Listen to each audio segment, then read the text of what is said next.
Good evening, everyone. Here Imran Abbas. Again, we are live. I am live from Dubai and Professor Matt from USA. Really, it is great honor for me to interview such a great personality. You all know better than me, Professor has a crucial role for promoting education of bariatric surgery.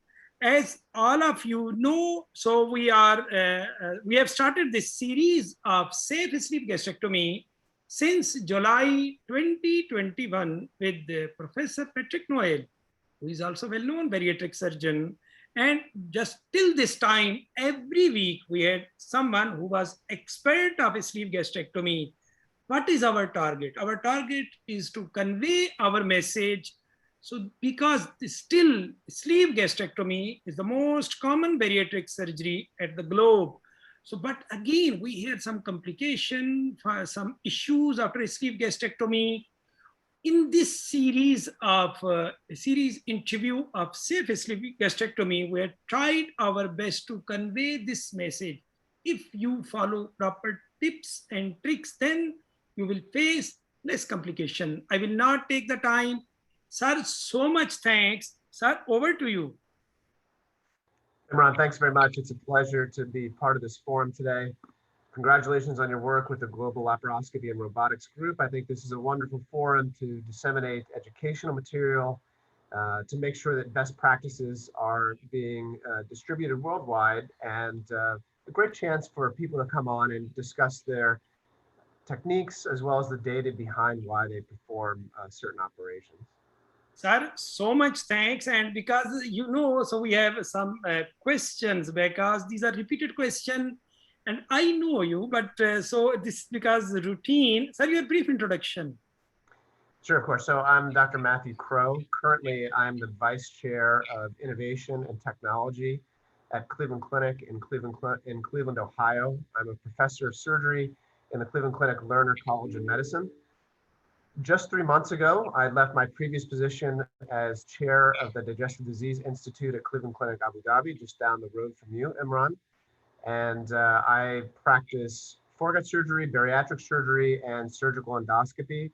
And my new role looks at bringing innovation and technologies to not only the surgery area, but endoscopy and healthcare delivery overall, in terms of device development, liaising with industry, but also in exciting areas like artificial intelligence, access to care, telehealth, education, and global connectivity. I think all of which probably resonate with the group here at Global Laparoscopy and Robotics.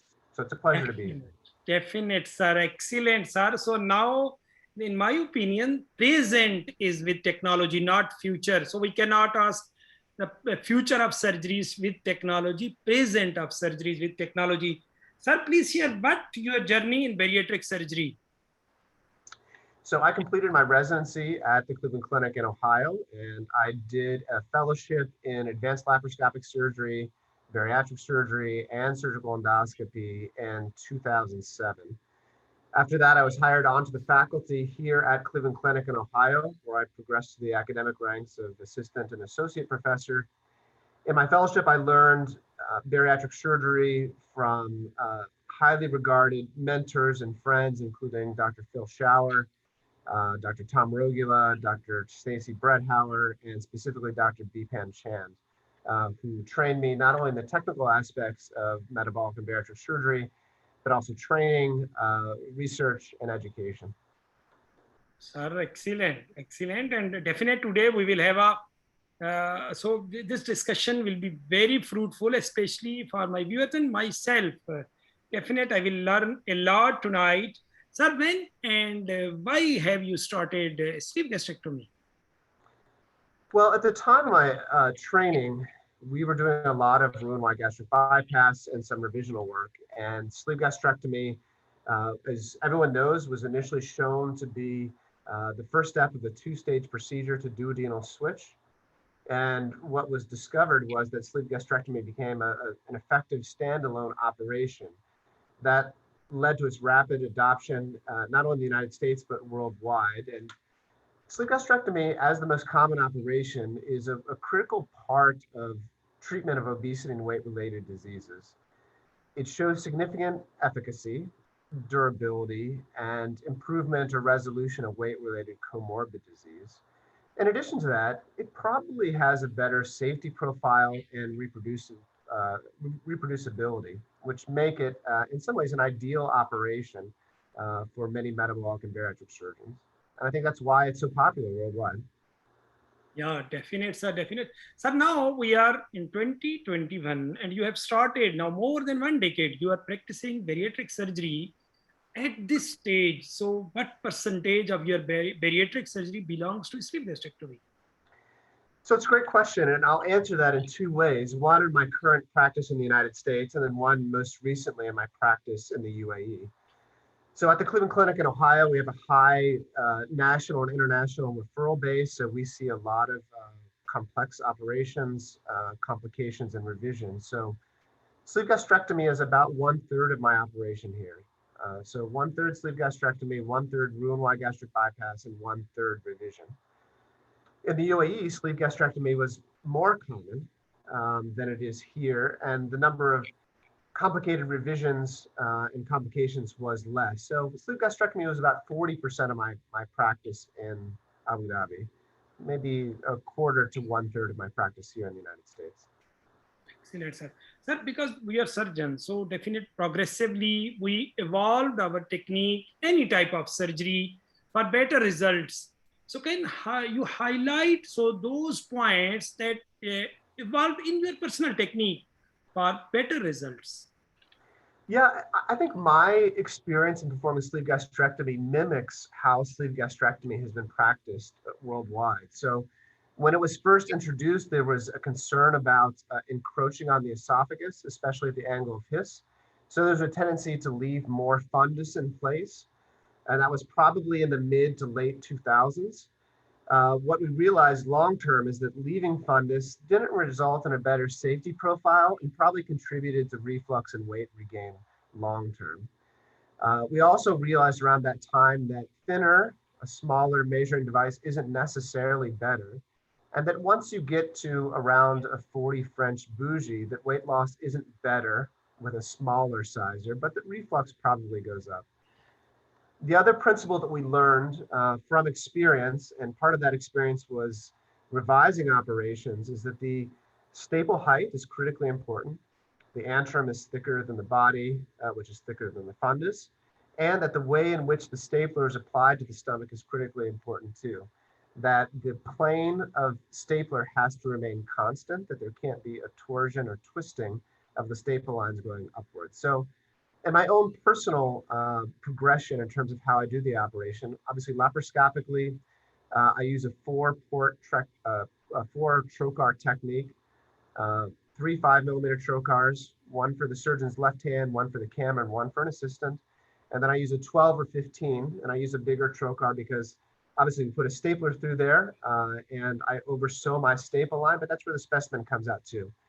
I also routinely use a liver retractor. I know that in some parts of the world that isn't done, but in our practice here in Cleveland, and to a lesser degree in Abu Dhabi, some of these patients have very high BMIs and large lobes. And I think that a liver retractor helps me identify the crural anatomy and the frontoesophageal fat pad for a full dissection. So to answer your question, the way that my technique has changed is that I am very careful to make sure that I don't leave any redundant fundus. I think that contributes to both reflux and weight regain long-term. I don't think that tighter is better. I also think that you need to leave some degree of an antral pump, probably 4 to 6 centimeters from the pylorus. I think in our mind as surgeons, we think that the more tubular is better, we take more stomach out, the weight loss is better. But I think that the antral pump can be injured if you go too close to the pylorus, and that emptying of the antrum may be delayed. That can contribute to symptoms of reflux or bloating long-term. So 4 to 6 centimeters from the antrum. Sir, excellent. Sir, 2 points that you have highlighted. One, so you have highlighted when you are using now bougie 40, that is better weight loss, but so GERD is more than, so that when size of bougie is smaller. So why? So I think two things. I think the ideal size is somewhere between a 36 and 40. If you get much lower than a 36, you create a high pressure tube. And that high pressure tube, which is quite long, the longest staple line in all of surgery, may not allow for that stomach to empty. And that pressure can go not only distally to the pylorus and then into the small intestine, but proximally too. So that a tight tube is going to create a high pressure situation, which will decompress both distally as well as proximally and probably contribute to reflux too. And but why? So when you are using bougie 40, then weight loss is better. Well, so there aren't really head-to-head trials looking at 36 to 40.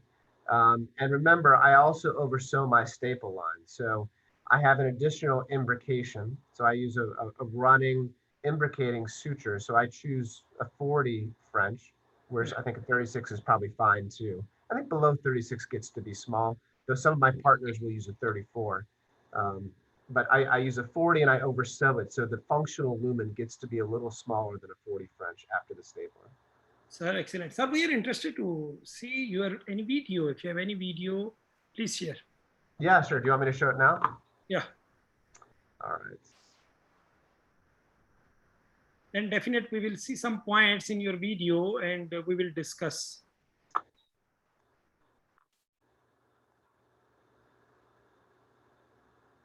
All right, can you see my screen now? Yeah, I can see. All right, video's okay? Yeah. All right, so I use a 4 trocar technique. The surgeon's left hand is a 5, the right is a 12. This is a hook cautery. My initial step Redo surgery? This is not redo. There's a little bit of blood spray there, but this is a primary sleeve.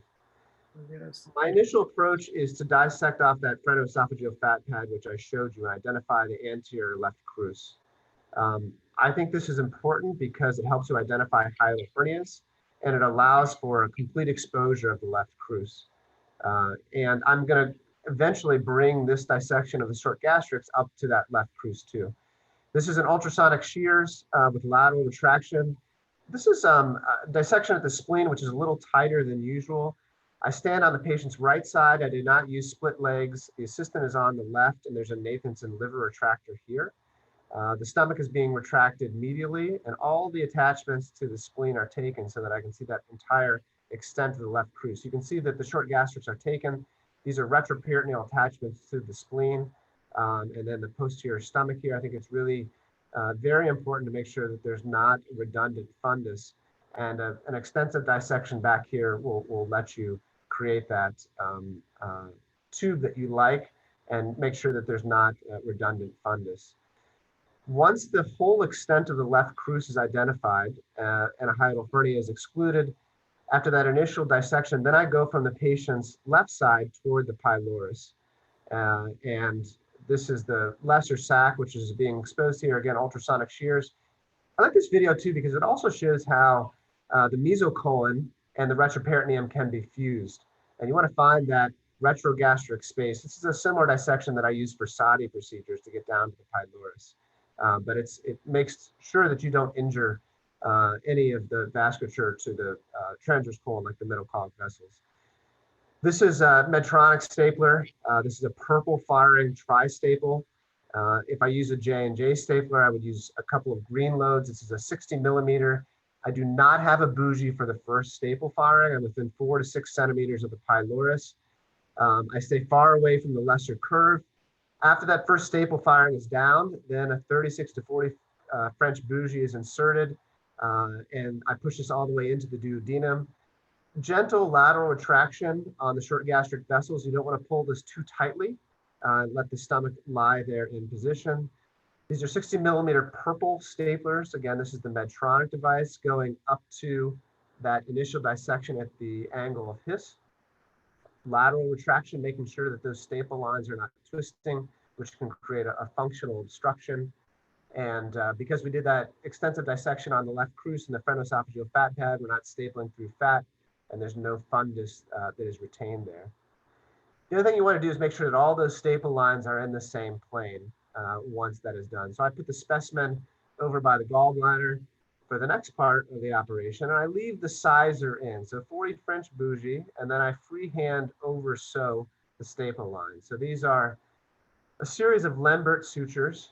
The reason why I use a Lambert suture is these are inverting sutures. It's a permanent braided suture. There's not any data to support this, but I think that I think there's minimal chance of contamination of this, so I'm not concerned about using a permanent suture here. But I think also it may prevent uniform dilation of the sleeve long term. Data will support that buttress, either with a commercially available device on a stapler or oversewing, probably decreases bleeding rates. Probably does not affect leakage rates, and in some series, leakage rates are higher with staple line reinforcement, but that may actually reflect the complexity of the operation. And for those surgeons that don't routinely oversew or reinforce, may represent situations where there has been a challenging sleeve operation. So again, I'm standing on the right side. The right hand now has an SH needle. The assistant is retracting that suture laterally and then cephalad, so we can see the posterior sleeve. I like oversewing in addition to the bleeding control, because it really lets me size the sleeve. If you don't rotate the stomach anteriorly and you've just completed your sleeve, you rarely look at the posterior stomach. Once you have fired a stapler, you're committed to that size, but with suturing, you can take bigger or smaller bites based on what you find. So if you've left too much fundus, you can invert more there. If you're getting down toward the incisura, which we're about to here, you may want to choose to invert less because you don't want to get a functional obstruction there. And you may choose not to oversew any parts of the sleeve too, because it may be too tight. Now we're getting down toward our pylori, so you can see those short gastric divisions. You see an endoscope passing down here as well. I do routine upper endoscopy in the OR as a surgical endoscopist. I think this is a critical component of any bariatric surgeon's experience. I think it's a great learning opportunity for surgeons who don't do endoscopy to look at the inside of their sleeve to make sure that there's no functional obstruction or bleeding, or other bariatric operations like an OAGB or Roux-en-Y gastric bypass. I don't really check for leaks because it's a long staple line, but I do make sure that there's no functional obstruction and that the caliber of the sleeve is uniform the full way down. Quick check for hemostasis. You see that some of the vessels of the superior pole of the spleen were taken during that dissection. That's not uncommon. Then I will take out the sleeve specimen through this is a Nathanson retractor being removed in a subxiphoid position. The specimen, I do not use an endocatch bag or any sort of covering device. I've never had a wound infection at the site. This is the surgeon's right hand. In this case is a 12mm trocar, which allows the stapler to go through, as well as an SH needle for suturing, and the specimen is extracted. I do close that single larger trocar site with a figure-of-8 oviposial suture afterwards. Typically, the patients will stay in the hospital overnight for pain control. They're started on a clear liquid diet immediately, and then we see them in the outpatient clinic in follow-up. Sir, excellent demonstration. So you can click stop sharing. There is a stop share. Yes, sir, really excellent demonstration. Sir, what is your opinion about omentopexy? You know, I think it's interesting. I know that some surgeons do it routinely. The data that's out there doesn't show that it makes much difference, but I think that part of it is that it's done so heterogeneity that it's hard to determine the technique. I think there are advantages in terms of preventing torsion of the sleeve and potentially a chance for buttressing the staple line for bleeding. So I don't do it personally, but I do see why surgeons would perform it. Correct. Sir, how long time you have standardized this technique now? So this that we see. Well, I've made small changes through the years. As I told you before, we used to stay away from the EG junction to make sure we didn't encroach on the esophagus. But I've really made it critical that we don't include fundus. I think that's important. But I've done most of my operations this way, 36 to 40 French bougie, oversewing for the past 8 to 10 years. Sir, what is your protocol for pre-op endoscopy for sleeve gastrectomy? Great question. And it's obviously an area of controversy these days. I think that it probably is very specific to the geographic population that you practice in. And I'll give you two examples of that. So in UAE, as an active endoscopist, I have a practice that does advanced endoscopy, endoluminal procedures like POEM and POP and ESD. Very rarely did we see Barrett's esophagus.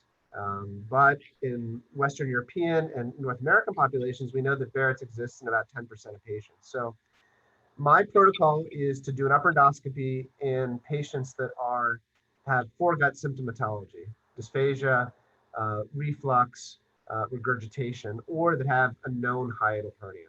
All those would potentially change the way in which I do a sleeve gastrectomy, or would require an active conversation with patients to maybe choose a different operation other than sleeve gastrectomy. So selective upper endoscopy at the least, but I think that routine upper endoscopy is probably also, preoperative endoscopy is probably also a reasonable consideration for patients with sleeve, based on insurance and payer situations.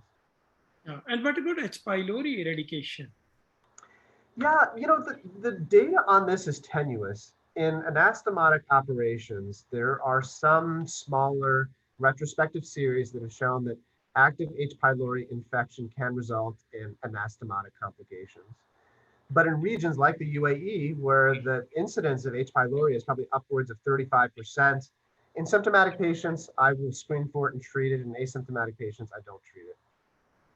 So why I'm asking this question? Because if we will not eradicate H. pylori, what will happen? So this is the question. Yeah, I agree. And I think that in the US, H. pylori in the general population is quite low. And most of those patients are probably symptomatic, but in a region like the Middle East, it's quite common, and patients are asymptomatic from it. So I don't think that it needs to be treated in all patients. Sir, what is your protocol that post-op surveillance of upper endoscopy? For surveillance of sleeve gastrectomy? After a sleeve gastrectomy, have you any protocol? Yeah, there's data now from IFSO in a position statement, which recommends interval surveillance. And that's probably on a 1, 3, 5-year protocol. In reality, patients that come in with symptoms get scoped at different intervals. And as you also know, that the follow-up of any bariatric patient is highly variable, ranging from 20 to 70%. So in patients that are 1 to 3 years out, I will recommend an upper endoscopy. For patients that have any symptoms of dysphagia, regurgitation, or acid reflux, then I will do it based on symptoms. So in your practice, so you follow only, or you do upper endoscopy only in symptomatic patients, not routine? Preoperatively, yes. No, post-op? Postoperatively, we recommend it. In symptomatic patients, yes, and post-op patients recommend an upper endoscopy between 1 to 3 years, but most patients do not follow that protocol. So that you did. So my question is this, so definite, so you are following your patients after 1 year, after 3 years, what was the most common finding in these patients? In sleeve gastrectomy patients? Yeah. Most common is normal. There was no issue. Yeah, normally no issue. So only in symptomatic patient, yes, maybe there were some findings like esophagitis. Yeah, normally it's non-specific gastritis. Even in patients that have symptoms of dysphagia, reflux, or regurgitation, still percentage-wise, the most common finding is non-specific gastritis. Then behind that is probably LA classification grade A, esophagitis, which is the lowest. But probably upwards of 5 to 10% of our patients will see grade B or worse esophagitis. Yeah. Sir, in our interview, so definitely we highlighted the technique of safe sleeve gastrectomy, but another part that is also very important is patient selection. In your opinion, what is the relative contraindication of sleeve gastrectomy? Yeah, so I think they are really in terms of relative contraindications.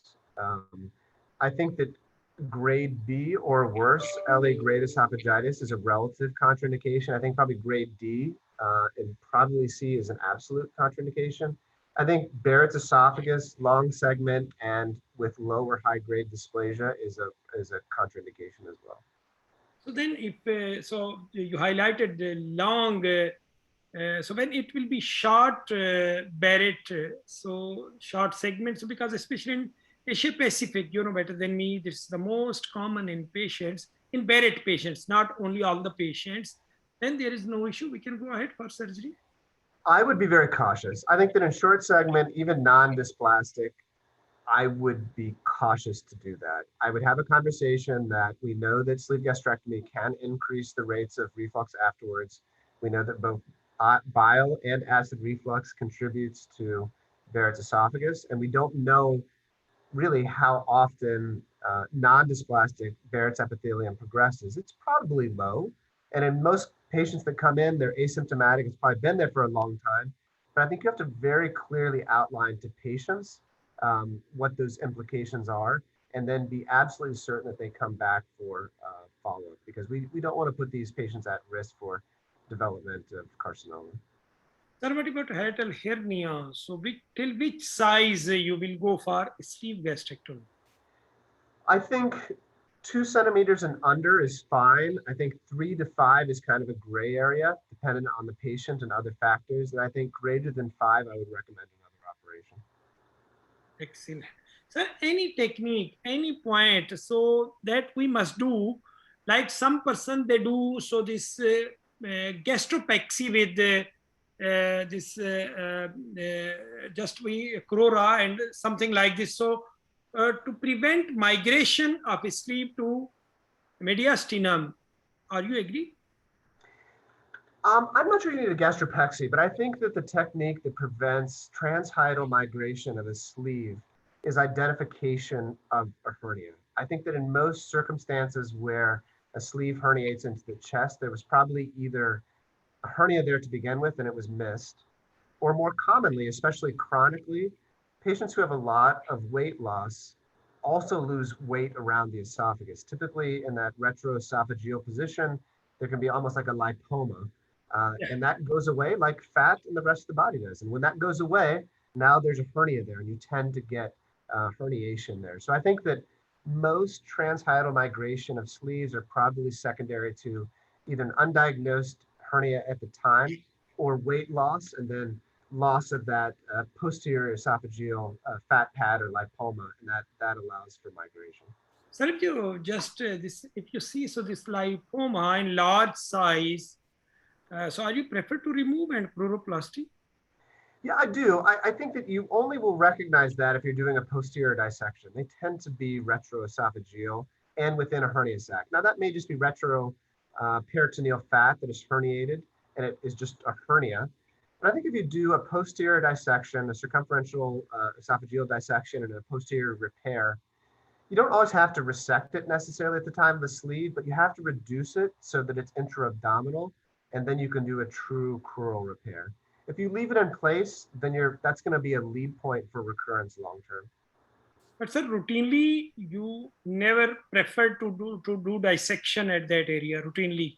No, I wouldn't, because I think the corollary to what I just said is that if you over dissect the crus, you're going to create a hernia too. Yeah. Which is hopefully what I showed you in that video. I think if you take off the frontoesophageal fat pad or something anteriorly, and then do a posterior dissection to the base of the left crus, and you see both the anterior and posterior left crus simultaneously, and there's no hernia, that's a full dissection.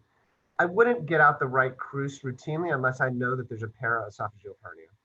Excellent, sir. Sir, in your experience, so sometimes so patient is symptomatic GERD before surgery, and so your finding, your upper endoscopic finding is just esophagitis grade A, and to go ahead for a sleeve gastrectomy, and situation become worse.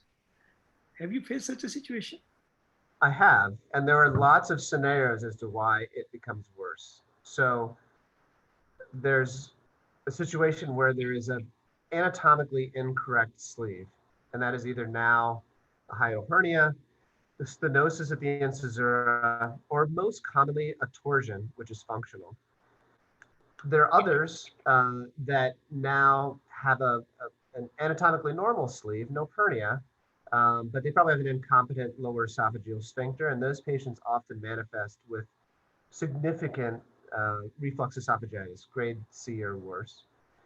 And then the third scenario, which is the hardest, are patients that are just intolerant of sleeve. So they may have LA grade A or no esophagitis, and they just have regurgitation, which may be acid reflux or non-acid reflux. And it may be a spectrum of a sensitive esophagus, non-acid reflux, or intolerance of sleeve. And I think it's really important to identify each of those three categories differently.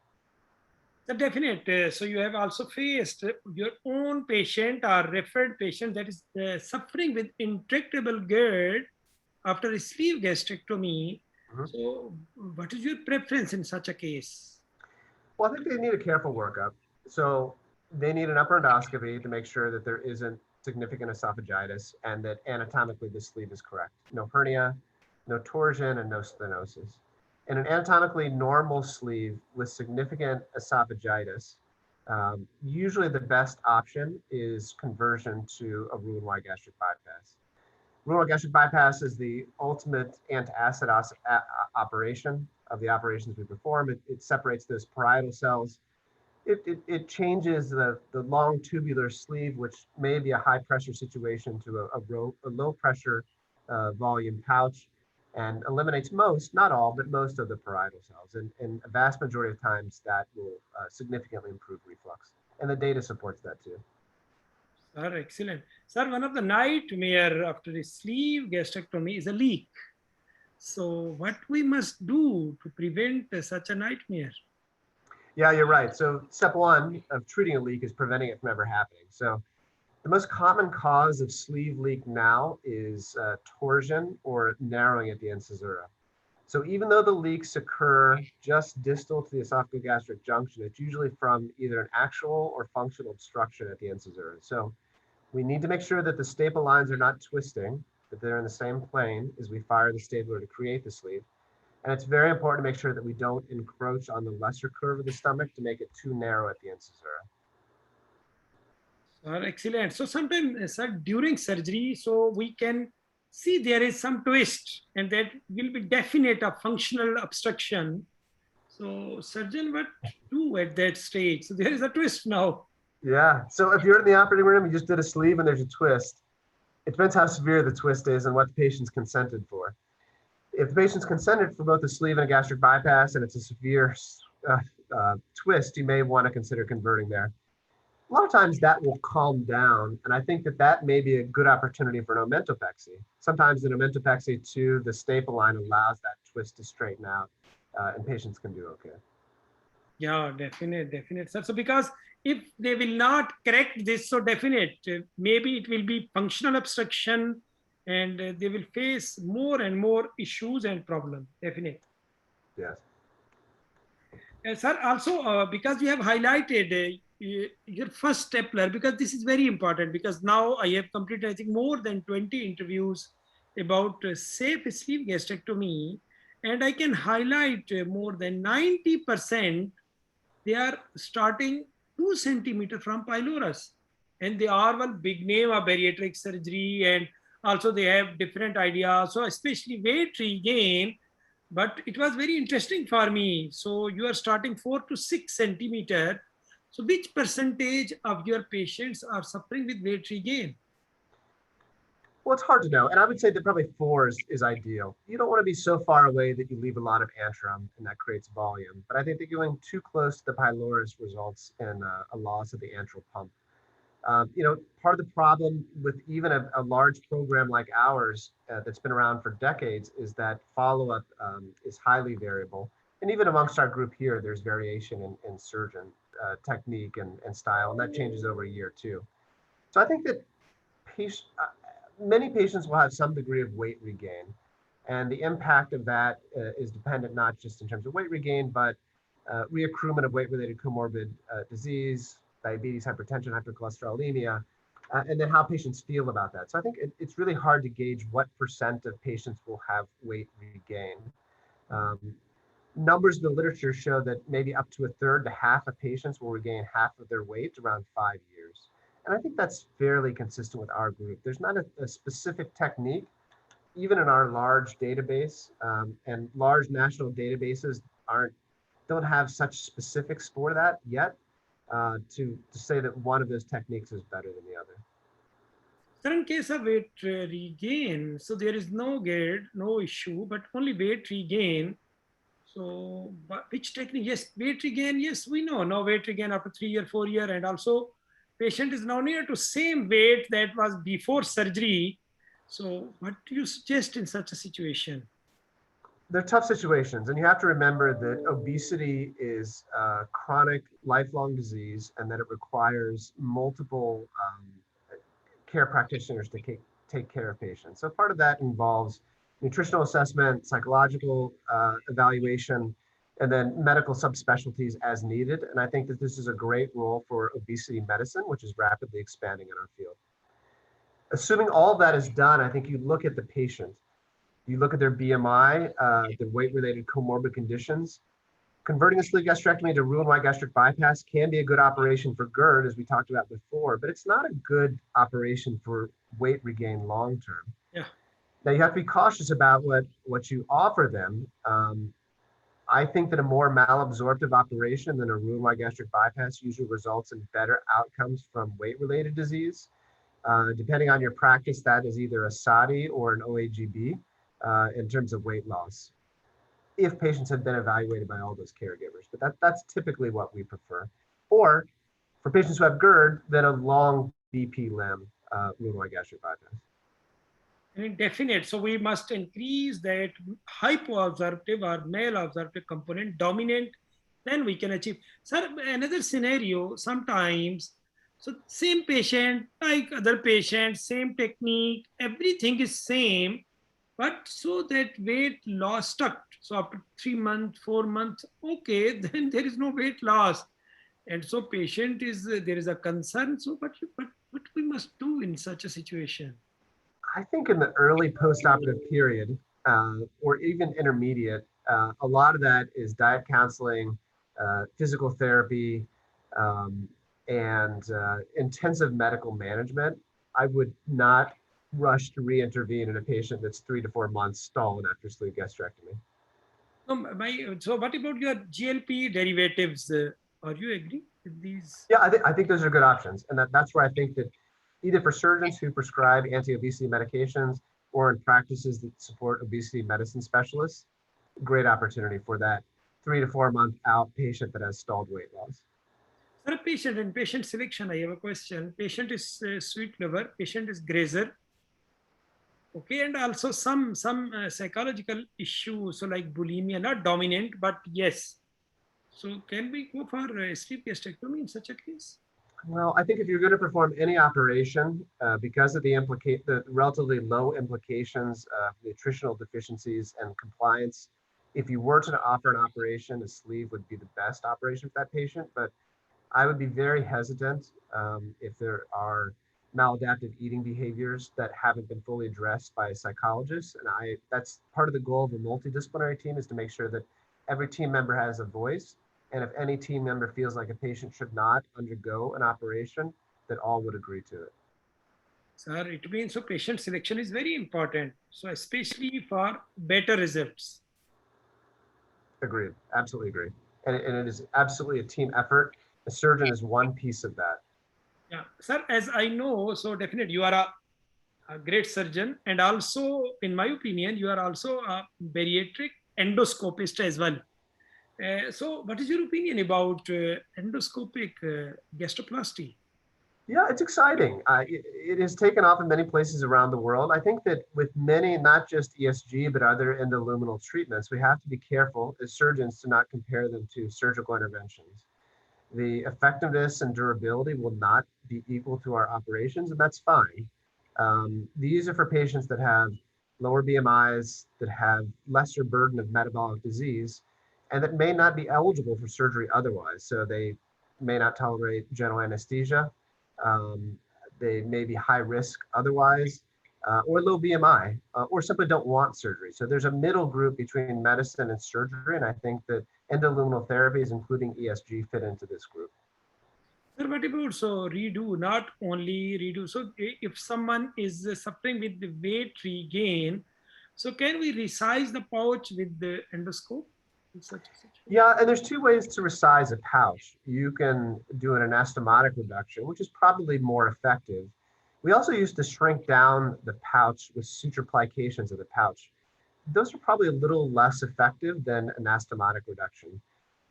Of note, which is interesting and seems to be a good application of endoluminal anastomotic reduction, is probably for dumping syndrome. So it seems like dumping syndrome significantly gets better for patients after pouch reduction if they have a wide anastomosis.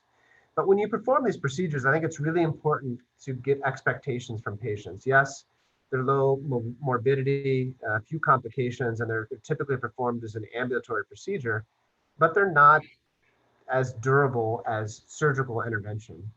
Getting better, but that just has to be clear to the patient up front and the expectations known, both to the endoscopist and the patient. Sir, excellent. Sir, nowadays, so another thing that we are also watching many videos and also in different international conferences, that is banded sleeve gastrectomy. Have you any experience?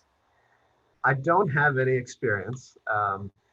I think that some of the data that's out there is fairly compelling. I also understand that surgeons have concerns about putting a prosthetic material around the GI tract. And as an endoscopist, I've endoluminally take many of those out. Now, of course, the devices and techniques are different. Um, I would be cautious with this. We'll follow the data, but I'm not currently practicing any banded procedures. And you are, and what about that berry clip? So definite also Yeah, same. it's exciting too. I mean, I get it. It's potentially reversible. The early results seem promising, but if you look at the history of putting synthetic devices around the proximal GI tract, they haven't been very effective. Initially with the angel tick device as an anti-reflux procedure, then with the various iterations of the lap band, um, banded bariatric operations, though done by some groups very well, have some complications too. So I'm cautious of this, but following the data, and I do not perform it myself. Sir, why I'm asking these questions? Because we have a lot of viewers on our Facebook group, and definitely this video will be there. And so this their main our viewers are so newcomers. They are youngsters, and they want to hear these questions and answers. So, what is your opinion about links in case of GERD after a sleeve gastrectomy? Well, I think that may be a good option, as we talked about before, for patients that have an anatomically normal sleeve, that have GERD afterwards. Roux-en-Y gastric bypass is commonly what we suggest, but many patients don't want to bypass. The data on links as a primary procedure looks fairly compelling, especially compared to Nissen fundoplication, where the rates of gas bloat and dysphagia are less. But as time elapses, we're seeing erosions of the links device as well, small amounts, and patients tolerate laparoscopic or endoscopic removal. But I do think that potentially in patients who have a sleeve and GERD with a manometrically defined hypotensive LES, you have to find an anatomic abnormality contributing to this. It may be an option for them. Sir, another scenario, so leak after a sleeve gastrectomy, and definitely you have faced personally or so referred cases in early stages. There is no generalized peritonitis, patient is stable and everything is okay, just a small leak. So what is your preference in such a situation? Yeah, I think it's a complicated answer, but you have to look at it in the time frame from which it presents. So in a patient that doesn't have sepsis, that has no localized collection and a small leak, step one is the sleeve anatomically correct? Is there a torsion or stenosis that's caused the leak? And if there is, that needs to be addressed. And typically in the acute or hyperacute leaks, the first 1 to 3 days, up to 2 to 3 weeks, those patients will benefit not only from covering the leak, but resolution of the distal obstruction. And I think that this is still a role for esophageal stents, self-expanding metal stents. These are not tolerated very well by patients. They have reflux, they can cause chest pain, but it does two things. It covers the leak and it resolves the distal obstruction. what we're doing increasingly is we've gone away from these SEMs, or self-expanding metal stents, are plastic double pigtail biliary stents. These are typically used to decompress the bile duct or ERCP. When there's an abscess cavity on the other side and a small defect, it allows for healing by secondary intention. So they go across the defect, one lumen in the abscess or intra-abdominal side and one in the luminal side. And that allows for that abscess to drain inward and then granulation tissue to form around the stent. Much better tolerated, the success rates are quite high, and they also work with chronic leaks. So that seems to be a good option. But for maybe the more or the less experienced members listening to this talk, if you have a leak after sleeve gastrectomy or any operation, you have to abide by surgical principles. And a patient that is septic and unstable that requires an operation, laparoscopic or open to control sepsis, you have to consider things like feeding access, drainage of any infected material, and diversion. But for select patients that are stable, no sepsis, endoscopic treatment for sleeves really has become a mainstay. Sir, excellent. So regarding this stent, so sometimes, so because I have faced such a situation, so stent remain there for a long time. So this was a issue. And then there was a stricture in low esophagus. So Happens. what do we do in such a situation? So for esophageal stents, there's really two main kinds of stents. There's three. There's uncovered, partially covered, and fully covered. For anastomotic leaks, we use partially covered or fully covered. You have to remember these are off-label use. These stents are designed and indicated for palliation of malignancy. So we're already using them off-label. It's okay. You have to be sure you have that conversation with your patients. But in the partially covered stents, and even fully covered to some degree, you'll get granulation tissue on the edges. That can result in two things. One, a stricture above and below the stent, and two, robust tissue ingrowth, which can make them really hard to remove. So if you put an esophageal stent in, make sure you size it correctly, and then they probably, for a partially covered stent, should be removed every 2 to 3 weeks. And then maybe for a fully covered stent, up to 4 to 6 weeks. But they require active management. So if you have a patient with a stent in, make sure you follow them, make sure that before you put the stent in, they're going to come back and have that stent exchange so they don't have complications from the stent in addition to the leak. Okay, sir, so much thanks. And also it was a great message also for our youngsters. So if someone face such a situation, so they can just do scope and also clean that and also put a drainage and also feeding tube. So then they can refer to someone who can do this, who is an expert and in a tertiary hospital.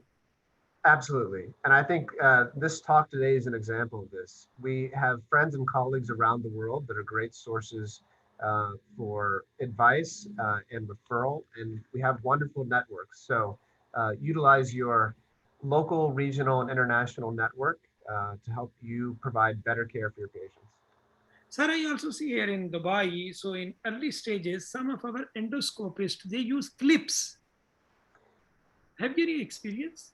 I do. So there are more robust clips. They're called over-the-scope clips. It's almost like a bear claw that captures a lot of tissue, probably somewhere between 1 to 2 centimeters worth if you need it. Those can work very well in the early situation where the tissue is soft and compliant and it's not so fibrotic, so it comes together easily. But if you use a clip, you have to make sure that there's no abscess on the other side, because if the abscess is undrained, the clip will open. So if you have a percutaneous drain or a surgical drain, you need that. And then sometimes we'll use an over-the-scope clip and then we'll put a stent on top of it as kind of a belts and suspenders approach. So there's 2 options for that. Sir, also I remember in Ipso, London, so one of well-known bariatric surgeon, he showed us some videos. In such a situation, there is a twist and also there was a stricture, but there was no generalized peritonitis. In early stages, he converted to Roux-en-Y gastric bypass. That can happen.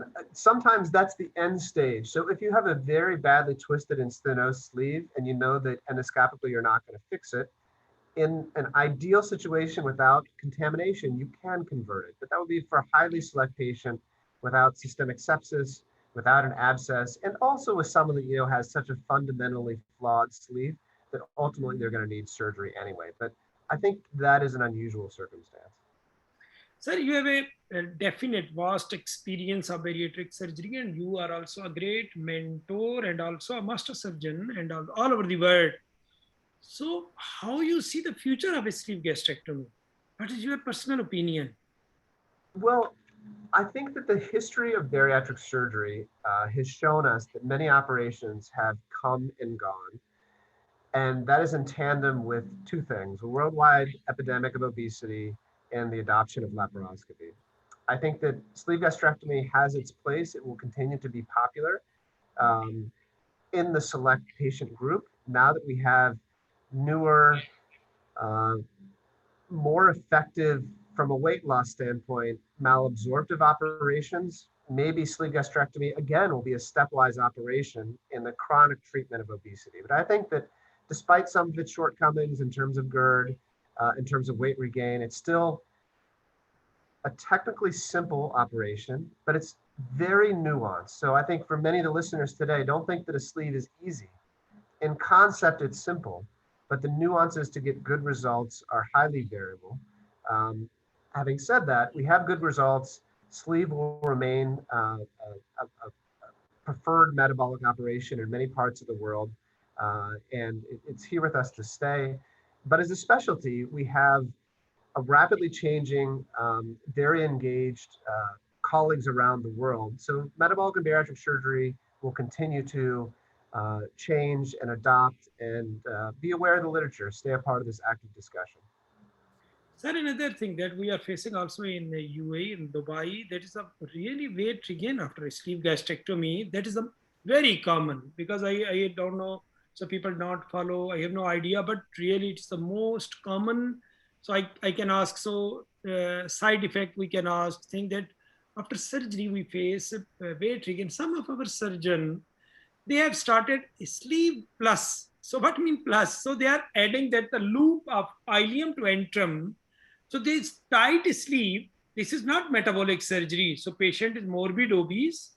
So why they are doing? So what is their theory? So they are asking, so we have access to duodenum. So if we will go for mini gastric bypass or anastomosis gastric bypass, then yes, we have access to duodenum at that time also. But when we are going to do standardized or standard sleeve with a loop with antrum, any enteroileostomy or enterojejunostomy, then it's a good results. Sir, what's your opinion? Yeah, I think it's promising. I think for those reasons, the sleeve plus operations give you access to the papilla. They probably aren't as effective as duodenal exclusion operations, but they have the advantage of still accessing the papilla. I know that those are being done in certain regions of the world with relatively large volumes. I would just be curious to see what the long-term data looks like in a more generalized scenario. So following the data, but don't practice it. In theory, I can see why that potentially could be advantageous. Sir, in the case that a weight regain after a sleeve gastrectomy, so it's your patient and this is a scenario. So you prefer anastomosis or SADI? Well, I prefer There is no SADI. gate. There is no gate, only weight regain. Yeah, I prefer SADI, and I'll tell you why. In the UAE, where OAGB, I don't know you perform it, and many do successfully, we did see some issues with the operation, probably technical concerns in terms of bile reflux or a strange pouch. I think the advantage of SADI is that you have a pylorus in place. It may protect against bile reflux. It by nature is a longer pouch. Of course, the duodenal dissection is a little more challenging. So we do not perform OAGB. I prefer SADI, but I do see that there can be very good results from OAGB too. So prefer SADI, but I think that in the right hands, OAGB can be an option. Thank you. So technical little tricky. So when we are going to do SADI, definite, as you have mentioned, and also I did some cases, not now about in 2013, 14, then I have started OAGB and now because you know better. So at that time, one issue, sir, that I facing that color changing of duodenum, and always I was worried about that. What will happen? Have you faced such a situation? Of course, especially if you take the right gastric, which sometimes you do. You try to preserve it, but the duodenum always gets a little, that duodenal cuff just distal to the pylorus, often does turn a little dark pink and sometimes light purple, but has not resulted in any clinically significant stricture or leak rate. But it does give you pause when you do it. Yeah. Sir, really so much thanks. And in my opinion, this was one of the best interview because you have shared your personal experience and it was a great message for my viewers. Sir, any message for our youngsters who are just now going to start a sleeve gastrectomy? Well, I think that metabolic surgery is a fantastic field to be getting into. The opportunities you have to improve people's lives are tremendous, and I think creates a gratifying career. It is a rapidly changing field, and especially for junior surgeons, will probably change many times during the course of their professional careers. So congratulations on entering into this field. Connect with your international community using such platforms as global laparoscopy and robotics. And a personal invitation that if anybody wants to travel to Cleveland, Ohio, I'd be glad to host you at the Cleveland Clinic in some sort of observership or tour of Cleveland. And really, congratulations to you, Imran, too, for putting together this series of lectures. And it's been my pleasure to be here today.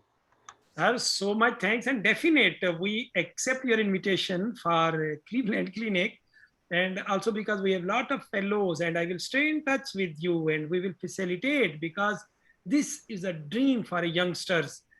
So to see directly, so what you are doing, Preop, Postop, that is the most important point in my opinion. Not only techniques are available in YouTube channels, different so videos, but so how you deal a patient 15 years after bariatric surgery, 10 years after bariatric surgery in such a center, it will be a great opportunity for youngsters. Sir, again, so much thanks for your time and for your support. Definite, we need your support and guidance. And thanks, my viewers. Till this time, I know in South Asia now it's a midnight, and I can see my viewers from India and from other parts of the world.